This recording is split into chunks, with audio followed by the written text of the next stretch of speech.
तो हेलो दोस्तों, स्वागत है सब लोग का हमारे यूट्यूब चैनल फॉरेस्ट मांगा स्पेन चैनल में। तो हमने अब तक देखा था कि लीफेन तियानजेन से कह रहा होता है कि तियानजेन, तुम मुझे स्टोन देकर अपनी काइंडनेस दिखाई रहे हो, तो इस बार मैं उस लड़की की मदद करने के लिए रेडी हूँ। तियानजेन कहता है, मिस्टर ली, अभी भी हमारे पास थोड़ा समय बचा हुआ है, हमें जल्दी ही निकलना चाहिए। फिर अगले सीन में हम कुछ लोगों को एक छत के ऊपर देखते हैं। फिर हम पुलिस डिपार्टमेंट के डायरेक्टर जाओ को देखते हैं, जो कि डायरेक्टर जेंग से कह रहा होता है कि डायरेक्टर जेंग, वो तीनों ऑसिशियंस इस केमिकल फैक्ट्री के अंदर छुपे हुए हैं। हमारी पुलिस टीम 3 टीम्स में बंटकर उनके ऊपर तीनों तरफ से अटैक किया, लेकिन हम उनका कुछ भी नहीं बिगाड़ पाए। उल्टा हमारी पुलिस टीम को बड़ा डैमेज देना पड़ा। हम ना यहाँ किसी नॉर्मल असिस्टेंट से नहीं लड़ रहे हैं, इन्हें ना स्पेशल ट्रेनिंग मिली हुई है। इसी वजह से उन्होंने बाकी सभी जगह को छोड़ इस केमिकल फैक्ट्री को चुना। हालांकि ये फैक्ट्री कई लंबे समय से बंद पड़ी हुई है, लेकिन इसमें अभी भी बड़ी संख्या में फ्लेमेबल केमिकल है। हमारे स्पेशल फोर्स के लोग उनसे फाइट करने के लिए गए, तो उन्होंने उस केमिकल का इस्तेमाल करके फैक्ट्री के अंदर ब्लास्ट कर दिया, जिससे फैक्ट्री के अंदर आग लग गई है। ये सुन डायरेक्टर जेंग कहता है, इसका मतलब हमारे पास ज्यादा समय नहीं है,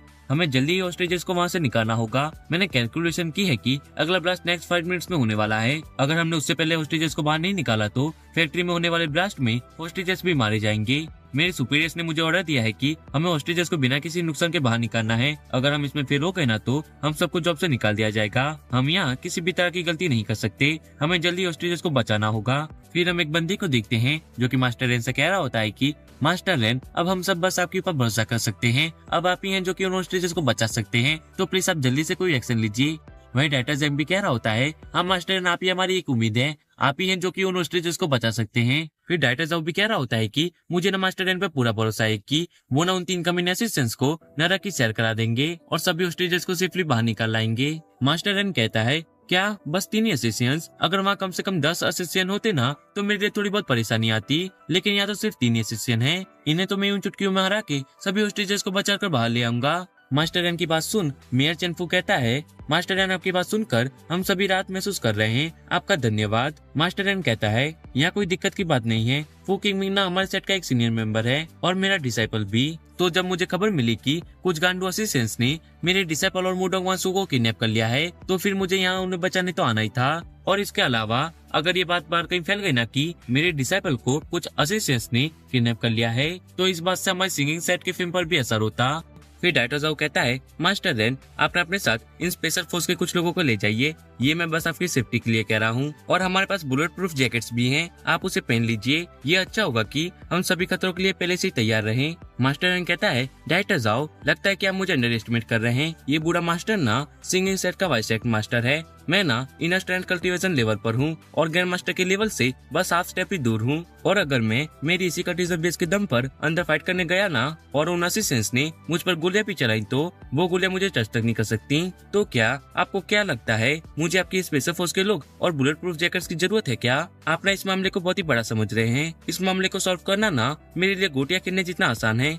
मेयर चेनफू चिल्लाते हुए कहता है, डायरेक्टर जाओ, आप ये क्या कर रहे हैं? आपको पता नहीं क्या मैं कौन हूँ? मास्टर रेन ना मार्शल आर्ट एक्सपर्ट हैं। अगर आपके स्पेशल फोर्स के लोग उनके साथ फाइट करने गए ना, तो वो सिर्फ मास्टर रेन की फाइट के बीच में आएंगे और उनके लिए दिक्कतें खड़ी करेंगे। और आपकी ये बुलेट प्रूफ जैकेट्स, इन्हें दिखा के आप साबित क्या करना चाहते हैं? और आपको क्या लगता है मास्टर रेन इतने वीक है कि गोलियां लगने से वो मारे जाएंगे? तो मैं तुम्हें बता दूं कि मास्टर रेन को ना गोलियां टच तक नहीं कर सकती, वो ना बहुत ही ज्यादा पावरफुल मास्टर हैं। ये सुन डायरेक्टर जाओ अपने स्पेशल फोर्स के लोगों से कहता है, अरे तुम लोगों ने सुना नहीं क्या मेयर चेनफू ने क्या कहा? तो अब यहाँ से निकल लो, हम ना मास्टर रेन की तरह अंदर फाइट नहीं कर सकते। मास्टर रेन ना हवा की तरह तेज है और वो लोगों को किसी कीड़े मकोड़ों की तरह खत्म कर देते हैं। वो ना हमसे कई गुना ज्यादा ताकतवर हैं। उन्हें तो किसी बुलेट प्रूफ जैकेट या अपने साथ किसी दूसरे बंदे को ले जाने की जरूरत नहीं है। और एक तरफ हम, जब हम पर किसी भी तरह की सीरियस प्रॉब्लम आ जाती है, हम अपने साथ बुलेट प्रूफ जैकेट्स और स्पेशल फोर्स के लोगों को कैरी करते हैं। अगर हम ऐसा नहीं करेंगे तो फिर हम बहुत ही आसानी से मारे जाएंगे। तो तुम लोग समझ गए ना मैं क्या कहना चाहता हूँ? तो अब यहाँ से निकल लो।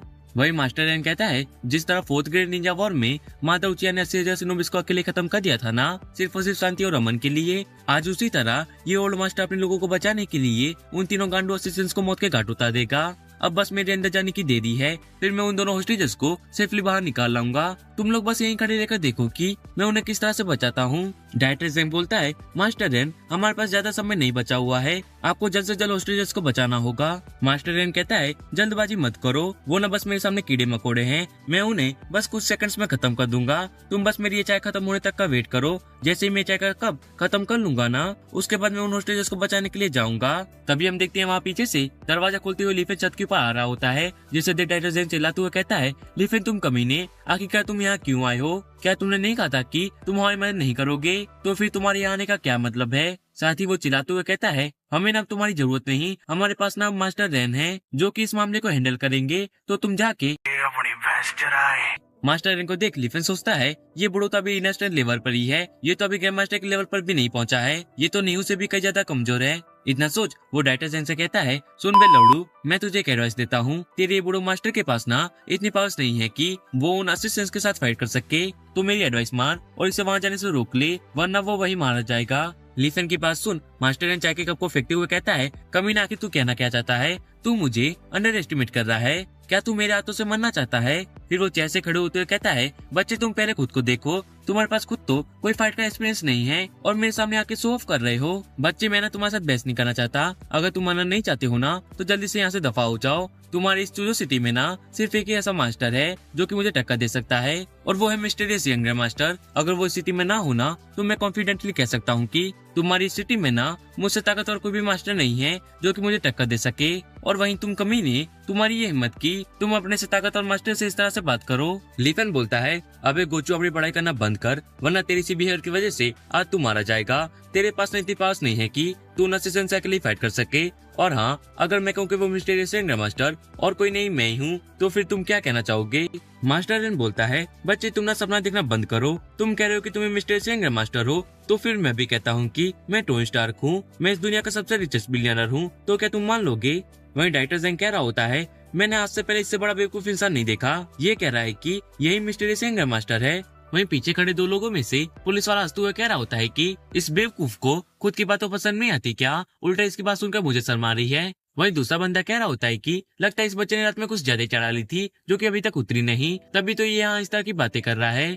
उन लोगों की बात सुन त्यानसेन चिल्लाते हुए कहता है अबे औकात में रहकर बात कर लो भोसड़ियों वाले, वरना मास्टर लेना तुम लोगों की। उतने में लीफेन त्यानसेन को रोकते हुए कहता है त्यानसेन तुम ना शांत हो जाओ, वरना अभी हमारी वीडियो पर स्ट्राइक पड़ जाएगी। और तुम चमन प्रास खाने वाले चमन, जरा मेरी बात को ध्यान से सुनो। मैं ना यहाँ मूडक वासु की जान बचाने आया हूँ, न कि ये साबित करने की मैं ही वही मिस्टीरियस यंग मास्टर हूँ। तो ढक्कन से मास्टर रेन, अगर तुम मना नहीं चाहता ना तो मेरे पीछे ही रहियो, वरना वो गांडू असिस्टेंट्स तुझे पक्का से मार डालेंगे। लीफेन की बात सुन मास्टर रेन बोलता है बच्चे तुम्हें क्या लगता है तुम मुझसे भी ज्यादा पावरफुल हो? तुम ना भी जानते नहीं हो कि मैं किस सेक्ट से बिलोंग करता हूँ। मैं ना सिंगिंग सेक्ट का वाइस सेक्ट मास्टर हूँ, और अगर तुम्हें फिर भी लगता है कि मैं तुमसे वीक हूँ तो तुम यही रुको, मैं अकेले ही जाके उन होस्टेजेस को सेफली बाहर लेकर आता हूँ। तुम बस यही खड़े रहकर मेरी फाइट देखो। इतना कहकर वो छत के ऊपर से नीचे कूद जाता है। मैं बताऊंगा कि हम सिंगिंग सेट वाले कितने ज्यादा पावरफुल होते हैं। मास्टर रेन को नीचे जाते हुए देख ऊपर खड़े बाकी के लोग कह रहे होते हैं अरे तो रियल फ्लाइंग टेक्निक है, आज तक तो मैंने ये टेक्निक सिर्फ टीवी शोज में देखी थी। वहीं डायरेक्टर साहब कह रहा होता है हम मास्टर रेन से इतना तो सब कर ही सकते हैं ना, आखिर वो है भी तो सिंगिंग सेट के वाइस सेक्ट मास्टर। वही डायरेक्टर जेन लीफेन से बोल रहा होता है कि लीफेन तुमने देखा आखिर कैसे मास्टर रेन चौथी मंजिल से नीचे कूद गए? क्यों है ना मास्टर रेन कमाल के? बोलो बोलो, तुम्हें ना खुद पर शर्म आनी चाहिए कि तुमने इतने पावरफुल मास्टर से इस तरह से बात की। तुम ना बस यहीं खड़े रहो जब तक कि मास्टर रेन उन होस्टेजेस को बचाकर बाहर नहीं ले आते, फिर उसके बाद मास्टर रेन तुम्हारी बदतमीजी के लिए तुम्हें सजा देंगे। इतना कहकर वो हंसने लगता है। वहीं पीछे लीफेन सोच रहा होता है अरे भसड़ी के ख्वाब तो औकात के अनुसार देख ले। वही हम दूसरी तरफ देखते हैं मास्टर रेन को, जो कि क्रिस वाली एंट्री लेते हुए नीचे पहुंच गया होता है। फिर वो भागते हुए फैक्ट्री के अंदर चला जाता है। फिर अगले सीन में मास्टर फू को देखते हैं, जो कि उन असिस्टेंट्स की लाते खा रहा होता है, और वो चिल्लाते हुए कह रहा होता है तुम गांडूस तब तक वेट करो जब तक कि मेरे मास्टर यहाँ नहीं आ जाते। मेरे मास्टर ना हमारे सिंगिंग सेक्ट के वाइस सेक्ट मास्टर हैं, अगर वो यहाँ आ गए ना और उन्होंने मेरी ऐसी हालत देखी ना तो वो तुम गांडूस की पटक पटक के ले लेंगे। तभी वहाँ पर मास्टर रेन आ जाता है और वो चिल्लाते हुए कहता है बस बहुत हुआ, तुमने मेरे डिसाइपल को मारने की हिम्मत की है, आज ना तुम यहाँ से जिंदा वापस नहीं जा पाओगे। वही फूकी हुई अपने मास्टर को देखकर कह रहा होता है मास्टर फाइनली आप यहाँ आ गए, जल्दी कीजिए और इन गांडूस की पटक पटक के ले लीजिए। तभी एक असिस्टेंट गोली फायर कर देता है, लेकिन मास्टर रेन उस गोली को अपने हाथों से ही रोक देता है और वो कहता है तुम क्या सोचते हो ये बंदूक की गोलियां मुझे मार सकती हैं, लेकिन तुम्हारी ये गोलियां ना मेरा बाल भी बांका नहीं कर सकती। तभी दूसरे असिस्टेंट रॉकेट लॉन्चर को लेके आ जाता है। अच्छा तो ये गोलियां तुम्हारा बाल भी बांका नहीं कर सकती, तो इस चीज के बारे में तुम्हारा क्या ख्याल है? इतना कहकर वो रॉकेट को लॉन्च कर देता है। हम देखते हैं मास्टर रेन उस अटैक को रोकने के लिए अपनी फुल पावर्स का इस्तेमाल करता है और वो चिल्लाते हुए कह रहा होता है, तुम गांडूस मेरे सामने इतने हेवी वेपन का यूज कर रहे हो, अगर हिम्मत हो ना तो मेरे साथ 1v1 करो। लीडर कहता है, ओ अच्छा, तो तुम सोलो फाइट करना चाहते हो, चलो ठीक है, मैं तुम्हारी ये इच्छा पूरी कर देता हूँ। इतना कहकर वो तेजी से भागते हुए आगे बढ़ता है और अपनी की एनर्जी को रिलीज करते हुए मास्टर रेन को एक पंच मारता है, जिससे मास्टर रेन पीछे की तरफ धकेला जाता है और उसके मुंह से खून निकलने लगता है। वो सोच रहा होता है कि ये गांडू तो मुझसे भी ज्यादा स्ट्रॉन्ग निकला, मेरे डिसाइपल अभी तुम्हारे मास्टर को यहाँ से भागना होगा, मैं तुम्हें बाद में बचाने के लिए वापस आऊंगा। इतना सोचते हुए वो वहाँ से भाग जाता है। फिर वो हफ्ते हफ्ते छत के ऊपर वापस आ जाता है, जिसे देख में चेनफू पूछता है, मास्टर रेन क्या हुआ, आप इतना ज्यादा क्यों आफ रहे हैं और होस्टेजेस कहाँ हैं, सब कुछ ठीक तो है ना। मास्टर रेन बोलता है, वहाँ पर ना बहुत ही ज्यादा खतरा है, उनके पास हेवी वेपन्स और मार्शल आर्ट एक्सपर्ट है, जिसकी कंटीजन लेवल मुझसे भी ऊपर है। और वो मनी मन सोच रहा होता है, मुझे अपने ओपोनेंट्स को अंडर एस्टिमेट नहीं करना चाहिए था, मुझे जाने से पहले बुलेट प्रूफ जैकेट्स को पहन लेना चाहिए था। इतना सोच वो कहता है, जब मैं उनके साथ नहीं लड़ सका तो तुम्हारी स्पेशल फोर्स के लोग क्या ही कर लेंगे, अगर वो अंदर गए ना तो वो जाते ही मारे जाएंगे। और वो फिर से सोचने लगता है कि अगर मैं अपने साथ कुछ लोगों को अंदर ले जाता ना तो उनका यूज करके मुझे वहाँ से भागने के लिए थोड़ा टाइम मिल जाता, जिससे मेरी इतनी बुरी हालत नहीं होती। लेकिन फिर भी मैं अकेला अंदर गया और जिंदा वहाँ से बचकर बाहर निकल पाया। इससे साबित होता है कि मैं नॉर्मल लोगों से तो कई ज्यादा पावरफुल हूँ। तो क्या हुआ अगर मैं इस फाइट को हार गया, लेकिन कम से कम मैं जिंदा बाहर तो निकल पाया। वही हम देखते हैं डायरेक्टर ज़ैंग को, जिसके पसीने छूट रहे होते हैं। मास्टर रेन, अब हम क्या करें, हमारे पास अब ज्यादा समय नहीं है, फैक्ट्री अब बस 3 मिनट्स के अंदर ब्लास्ट हो जाएगी।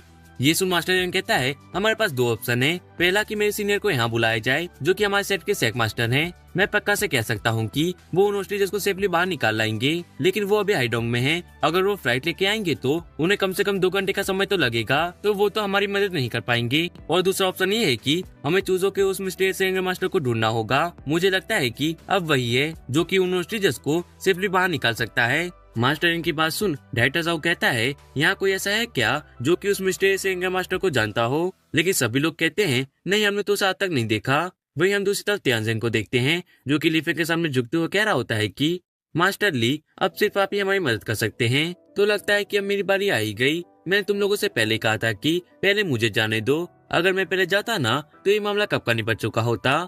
इतना कहकर वो सीढ़ियों से नीचे चला जाता है। वहीं लीफेन को देख एक बंदा कह रहा होता है कि मास्टर रेन ने तो नीचे जाने के लिए अपनी फ्लाइंग टेक्निक का इस्तेमाल किया था। वहीं लड़का सीढ़ियों से नीचे जा रहा है, तो ये लड़का किस हिसाब से खुद को मास्टर रेन से पावरफुल कहता है। वहीं दूसरी तरफ हम मास्टर रेन को देखते हैं, जो कि सोच रहा होता है कि मैंने एक्सीडेंटली इस बच्चे को मरने के लिए भेज दिया, अगर ये कमीना नीचे जाके मर जाता है ना तो ये प्रूव हो जाएगा कि मैं सही था। मैं वहाँ पर 2 मिनट से ज्यादा नहीं टिक पाया, तो ये कमीना तो वहाँ क्या ही कर लेगा, ये पक्का से 3 सेकंड्स के अंदर ही मर जाएगा। वो असिस्टेंट्स इसे इतना मारेंगे कि हम इसके थोपड़े को देखकर भी नहीं पहचान पाएंगे कि ये वही कमीना है। फिर हम डायरेक्टर ज़ैंग को देखते हैं, जो कि सोच रहा होता है कि मुझे ना ये कमीना लीफेन बिल्कुल भी पसंद नहीं, और अब ये कमीना खुद को ही खत्म करने के लिए वहाँ अंदर जा रहा है, तो ये तो अच्छा ही हुआ कि अब मुझे उस गधे की शक्ल को दोबारा नहीं देखना पड़ेगा। फिर अगले सीन में हम देखते हैं कि लीफेन फैक्ट्री के अंदर आ गया होता है, जहाँ हर तरफ आग लगी होती है। लीफेन वहीं साइड में छुपकर उन असिस्टेंट्स को देखने लगता है, जहाँ फू किंगमिंग उन असिस्टेंट्स के पैरों में गिरकर कह रहा होता है कि मैं तुमसे भीख मांगता हूँ, मुझे जाने दो, मैं सचमुच इस बारे में कुछ नहीं जानता, मैं तुम्हारी हर बात मानूंगा, तुम जैसा कहोगे मैं वैसा ही करूंगा, लेकिन प्लीज तुम मुझे मारना मत। लीडर चाकू दिखाते हुए कहता है, अगर तुम जिंदा रहना चाहते हो तो मेरे पास इसका एक रास्ता है, तुम्हें हमारी कंडीशन पूरी करनी होगी, जो कि बहुत ही आसान है। तुम्हें बस मूडोंग वांसो को मनाना है कि वो अपने डैड को कॉल करे और उनसे कहे कि वो एडम सीरम को बनाने का तरीका लेके हमारे पास आ जाएं। अगर तुम हमारे ये काम कर दोगे ना तो फिर तुम यहाँ से जिंदा वापस जा सकते हो। देखो ये कितना आसान है ना, तुम्हें बस हमारा इतना छोटा सा काम करना है। क्या सचमुच बस इतना ही? मिस मूडोंग, आपने सुना ना, तो प्लीज जल्दी कीजिए, नहीं तो मुझे डर है कि हम यहाँ से जिंदा वापस नहीं जा पाएंगे। वांसो कहती है, फू किंगमिंग, तुम तो पहले बहुत ही बड़ी बड़ी बातें कर रहे थे कि तुम्हारे रहते हुए मुझे कोई हद तक नहीं लगा सकता, तुम तो सिंगिंग सेट के सीनियर मेंबर हो ना, तो कहाँ गया वो तुम्हारे अंदर का सीनियर मेंबर? और वो चिल्लाते हुए कहती है, तुम्हारे सेट के जूनियर्स तुम्हें अपना रोल मॉडल मानते हैं, वो तुम्हें अपना हीरो मानते हैं, लेकिन अब अपने इस कारो वाले चेहरे को देखो, जो कि इन गांडू असिस्टेंट्स के सामने भीख मांग रहा है। तुम मुझे बहुत ही ज्यादा निराश कर रहे हो। तुम गांडू असिस्टेंट्स, तुम ना मेरी बात को ज्यादा ध्यान से सुनो। मैं ना मरना पसंद करूंगी, लेकिन मैं ना मेरे डैड को कॉल नहीं करने वाली, तो अब बस मुझे मार दो, अब तुम्हें ज्यादा सोचने की जरूरत नहीं। नहीं, मैं मरना नहीं चाहता, अगर मैं यहाँ से ही मर गया तो सिंगिंग सेट का क्या होगा? फ्यूचर में सिंगिंग सेट का मास्टर कौन बनेगा? अगर मैं यहाँ ऐसे ही मर गया तो सिंगिंग सेट मेरे हाथों से निकल जाएगा, तो मैं मरना नहीं चाहता। फू किंगमिंग, मुझे पता है कि तुम अभी तक नहीं जानते हो कि इस दुनिया में कुछ ऐसी भी चीजें होती हैं जो कि एक इंसान की जान से भी ज्यादा कीमती होती हैं, जो कि तुम अभी तक नहीं समझ सके। चलो अच्छा हुआ कि अभी ली फिन मेरे साथ नहीं है, नहीं तो वो भी मेरे साथ इस मुसीबत में फंस जाता। अब बस सिर्फ एक ही ऐसा इंसान है जो कि मुझे इस मुसीबत से बचा सकता है, वो है मिस्टर सिंगर मास्टर। लेकिन वो मुझे थोड़ी ना जानता है जो कि वो मुझे बचाने के लिए यहाँ भागता हुआ चला आएगा। ना ही मुझे पता है कि वो फिलहाल अभी कहाँ पर है। तभी लिफिन बाहर निकल आता है और वो कहता है, मैं वही हूँ जिसकी तुम्हें जरूरत है। तो इसके आगे क्या होगा वो हम देखेंगे नेक्स्ट एपिसोड में। तब तक के लिए थैंक्स फॉर वॉचिंग।